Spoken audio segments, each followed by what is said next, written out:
नमस्कार। हजुरको यो टेन्सन हेडेक छ, स्ट्रेस हेडेक छ भने यो व्यायामहरू चाहिँ गर्न सक्नुहुन्छ। सर्वप्रथम दुईटै हातको चाहिँ बुढी औँला यसरी नाकको यो माथिल्लो भागमा यसरी चाहिँ राखेर यसरी प्रेस गर्नुहोस् र यसरी हल्का आई सकेटमा यसरी चाहिँ हल्का थिचेर चाहिँ मालिस गर्न सक्नुहुन्छ। 15 देखि 20 चोटि चाहिँ यसरी चाहिँ गर्न सक्नुहुन्छ।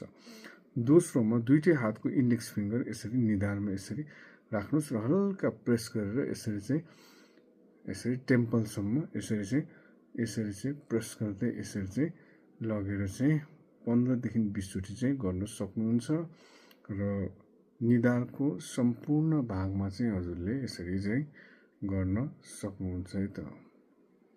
तेस्रोमा चाहिँ दुईटै हातको यो औँलाहरू यसरी चाहिँ यो कन्चोट एरियामा यसरी चाहिँ राख्नुहोस् र हल्कासँग यसरी मजाले चाहिँ यसरी चाहिँ मालिस गर्न सक्नुहुन्छ है। 15 देखि 20 चोटि चाहिँ गर्न सक्नुहुन्छ है।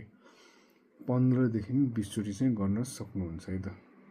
र चौथोमा दुईटै हातको यो औँलाहरू यसरी टाउको यो भागमा यसरी राखेर यसरी पछाडि यसरी लान सक्नुहुन्छ है। यसरी मजाले चाहिँ यसरी कानको माथिल्लो भागबाट यसरी लान सक्नुहुन्छ है। यसरी दुईटै साइडमा है यसरी 15 देखि 20 चोटि चाहिँ गर्न सक्नुहुन्छ।